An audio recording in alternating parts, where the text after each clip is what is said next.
예, 여러분 안녕하세요. 오늘은 12월 6일, 사도행전 26장 24절에서 32절까지 함께 보겠습니다.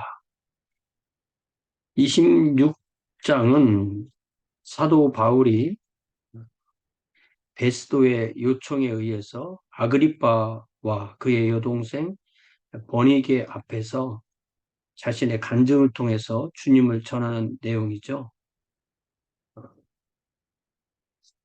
핵심 복음 내용은 먼저는 여기 17절에 보니까 우리 주님께서 그 사도 바울을 부르셔서 하는 말씀이 16절에 일어나 너의 발로 서라. 내가 네게 나타난 것은 곧 네가 나를 본 일과 장차 내가 네게 나타날 일에 더러 종과 증인을 삼으려 함이니. 우리 주님께서 사도 바울을 부르신 그 호칭은 종과 증인이죠. 이스라엘과 이방인들에게서 내가 너를 구원하여 그들에게 보내어, 자, 여기 18절 보세요. 그 눈을 뜨게 하여 어둠에서 빛으로, 우리 지난 주일에 짐 전사님께서 이사야 9장을 통하여서 빛의 의미에 대해서 말씀해 주시죠. 빛이 바로 구원을 상징하는 것입니다. 어둠은 죄와 죽음이죠. 어둠에서 빛으로 사탄의 권세에서 하나님께로 돌아오게 하고, 예. 어둠, 사탄의 권세, 죄, 다 같은 거죠. 그러니까 이방인만 어둠과 사탄의 권세와 죄 가운데 있는 것이 아니라 이스라엘도 그렇다는 거죠. 돌아오게 하고 죄사함과 나를 믿어 거룩하게 된 무리 가운데서 기업을 얻게 하리라. 한 사람 한 사람이 구원받지만 우리 주님 앞에서 주님 안에 있는 거룩한 백성, 하나님의 왕국 백성이 되면 그 안에서 기업을 얻는다고 말했습니다. 자, 그래서 20절에 먼저 다메섹과 예루살렘에 있는 사람과 유대 온 땅과 이방인에게까지 회개하고 하나님께로 돌아와서 회개에 합당한 일을 하라 전했다. 이렇게 됐죠. 네. 그 다음에 구약성경 연관에서 22절에 하나님의 도우심을 받아 내가 오늘까지 서서 높고 낮은 사람 앞에서 증언하는 것은 선지자들과 모세가 반드시 되리라고 말한 것밖에 없으니, 구약성경에 예고된 대로 우리 주님께서 하신 것을 전한다는 뜻이죠. 그 내용은 곧 23절에 곧 그리스도가 고난을 받으실 것과 죽은 자 가운데서 먼저 다시 살아나서 이스라엘과 이방인들에게 빛을 전하시리라 함이니이다. 네. 여기에 다시 빛의 얘기가 나오죠. 바울이 이같이 변명하며 24절, 베스도가 크게 소리내어 이르되 바울아 내가 미쳤도다. 내 많은 학문이 너를 미치게 한다. 이 로마인인 이 총독 베스도의 입장에서는 이 사도 바울이 이렇게 전하는 복음의 내용을 받아들이는 대신에 그를 미쳤다고 그렇게 함으로써 이런 영적이고 또 종교적인 내용에 대해서 자기는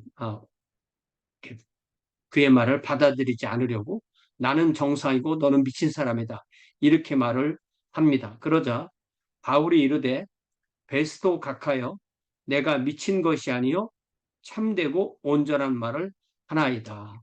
이 기독교 신앙이라는 것이 이 거짓에 근거한 어떤 뭐 광신이나 미친 것이나 그런 것이 아니라는 거죠. 그러면서 어, 사도 바울은 이 로마 사람인 이 베스도보다는 아그리빠 왕에게 호소합니다. 왕께서는 이 일을 아시기로 더 친숙하게 알기 때문에 내가 왕께 담대히 말하노니 이 일에 하나라도 아시지 못함이 없는 줄 믿나이다. 아그리빠는 이 AD 30년부터 기독교가 시작되어서 지금 약 59년까지 거의 한 30년 동안 흘러온 이야기를 다 알 것입니다. 믿나이다. 이 일은 한쪽 구석에서 행한 것이 아니니이다. 예루살렘에서 지금까지 있는 운동이고 그렇게 기독교가 이렇게 벌써 30년이 됐습니다. 이런 이야기죠. 그러면서 아그리빠 왕이여 선지자를 믿으시나이까? 이게 이제 앞에서 22절에서 선지자들과 모세가 반드시 되리라고 말한 것밖에 없으니, 그러면서 아그리빠 왕이여 선지자를 믿으시나이까?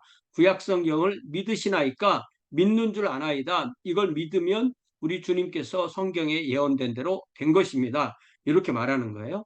그러자 아그리빠가 바울에게 이르되 네가 적은 말로 나를 권하여 그리스도인이 되게 하려 하는도다. 베스도는 바울을 미쳤다고 그렇게 말을 하고, 아그리빠는 내가 이 정도 말 가지고 그리스도인이 될성 싶으냐? 라고, 다 자기가 새롭게 들은 말은 없는 것처럼, 그러나 자기는 너한테 설득돼서 그리스도인이 되지는 않겠다. 예. 이 사도행전에 이 그리스도인이라는 말이 처음 나온 게 어, 여기 그 안디옥에서 있었다고 그랬잖아요. 안디옥, 우리 사도행전 11장에 보니까 어, 25절에 바나바가 사울을 찾으러 다소에 가서 만남에 안디옥에 데리고 와서 둘이 교회에 1년간 모여 있어 큰 무리를 가르쳤고, 제자들이 안디옥에서 비로소 그리스도인이라 일컬음을 받게 되었더라. 이 초대교회에서 성도들이 자신들을 부르는 말은 제자였어요. 그리고 남들이 부르는 말은 그리스도인이었어요. 그래서 그리스도인이라는 말은 훨씬 더 어, 외부에서 부르는 그런 표현입니다. 그래서 우리가 그리스도인이 되는 것과 제자가 되는 것은 정확하게 같은 것입니다. 한 사람이 그리스도인이 된다는 것은 그리스도를 따르는 사람이 된다는 그런 의미고, 아그리빠는 나는 그리스도를 따르는 사람이 되지 않겠다. 크리스티아노스, 그리스도를 따르는 사람이 되지 않겠다. 그러자 바울이 이르되 말이 적으나 많으나, 말이 적다고 안 믿고 말이 많다고 믿고 그런 건 아니라는 거죠. 말이 적으나 많으나 당신뿐 아니라 오늘 내 말을 듣는 모든 사람, 아그리빠, 버니게, 또 베스도, 또 여기 보니까 많은 사람을 데리고 온 거잖아요. 여기 25장 23절에 보니까 이튿날 아그리빠와 버니게가 크게 위험을 갖추고 와서 천부장들과 시중에 높은 사람들과 함께 접견 장소에 들어오고 베스도의 병으로 바울이 데려오죠. 그러니까 단지 이렇게 베스도, 아그리빠, 버니게뿐만 아니라 천부장이나 많은 사람들이 그 자리에 있었으니까 뭐 최소한 우리가 10명, 20명 그렇게 있었다고 보는 거죠. 그래서 바울이 말하되 말이 적으나 많으나 당신뿐만 아니라 오늘 내 말을 듣는 모든 사람도 다 이렇게 결박된 것 외에는 나와 같이 되기를 하나님께 원하나이다. 이게 초청이죠. 예수님을 믿어라라는 그 초청입니다. 우리도 다 예수님을 믿어라라는 이 초청을 받고 그리스도인이 되었습니다. 그래서 우리가 복음을 전하고 초청을 하고 그럴 때 성령께서 역사하시는 것입니다. 왕과 총독과 본위계와 그 함께 앉은 사람들이 다 일어나서 물러가 서로 말하되, 바울 앞에서 이야기한 것이 아니라 자기들끼리 가서 이제 마치 배심원들이 편결하듯이 그렇게 일단 물러가서 이야기를, 이 사람은 사형이나 결박을 당할 만한 행위가 없다. 로마법에 근거해서 이 사람은 어떤 그 형사적인 죄를 범한 것이 없다. 사형도 될 필요 없고 이렇게 뭐 감옥 생활할 필요도 없다. 이에 아그리빠가 베스도에게 이르되 이 사람이 만일 가이사에게 상소하지 아니하였더라면, 사도 바울이 이미 이 벨릭스 총독 때 상소하죠.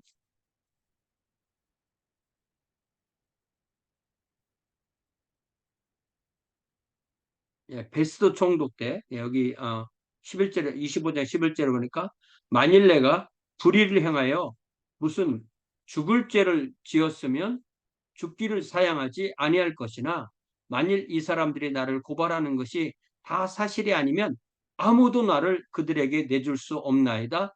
내가 가이사께 상소하노라. 베스도가 배석자들과 상의하고 이르되 네가 가이사에게 상소하였으니 가이사에게로 갈 것이라 하니라.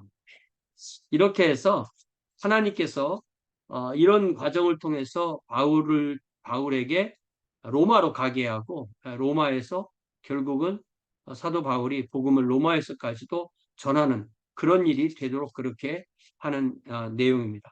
그래서 여기서 사도 바울이 가이사에게 상소한 것 자체가 실수냐? 저는 그렇게 보지 않습니다. 여기서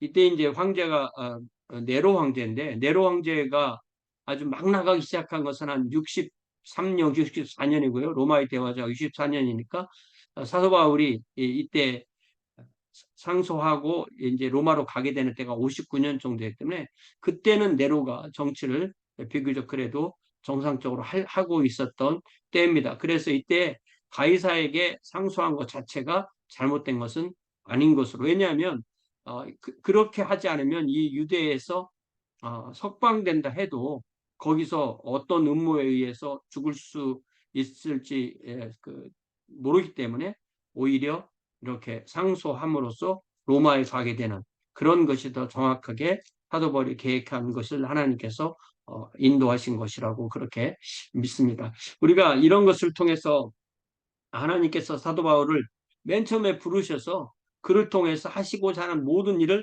하시는 것을 볼 수가 있죠. 특별히 이방인에게 복음을 전하고 또 유대인에게 복음을 전하고 또 높은 사람들에게 복음을 전한다고 할 때 이미 총독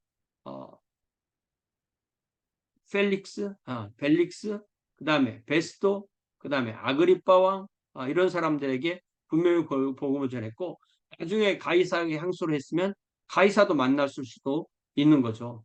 그렇게 볼 때 하나님께서 이 사도 바울을 부르셔서 행한 그 모든 일을 이루시고 사도 바울은 언제나 어디서나 누구에게나 하나님의 복음을 전하는 것을 그의 사명으로 그렇게 여겼습니다. 특별히 여기에 29절에 말이 많으나 적으나 당신뿐만 아니라 오늘 내 말을 듣는 모든 사람도 다 이렇게 결박된 것 외에는 나와 같이 되기를 하나님께 원하나니.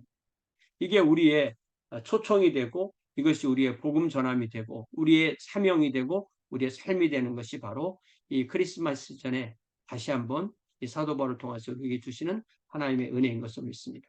사랑의 아버지 하나님, 이 시간에 다시 한번 사도행전 26장에서 나오는 사도 바울의 복음 전함과 그의 간절한 그 소망을 우리가 다시 한번 돌아보게 됩니다. 말이 많으나 적으나 이 자리에 있는 모든 사람들이 내가 결박된 것 외에는 다 나와 같이 되기를 원한다며 복음을 전했던 이 사도 바울의 이 복음 초청이 어떤 사람에게는 네가 미쳤다. 어떤 사람에게는 적은 말로 네가 나를 그리스도인이 되게 권한다 하지만 이런 복음 전함을 통하여 또한 주님께 돌아오는 사람들이 있는 줄 믿습니다. 주님께 이렇게 순종하는 사람들의 순종이 다 맞춰진 이후에 우리 주님께서 불순종하는 사람들을 심판한다 하셨사오니 주님 우리가 언제나 어디서나 이렇게 복음을 전함으로 또한 주님께 순종하는 사람들이 하나님의 왕국으로 돌아와서 하나님 앞에 귀한 기업이 있는 백성으로 삼아 주시옵소서.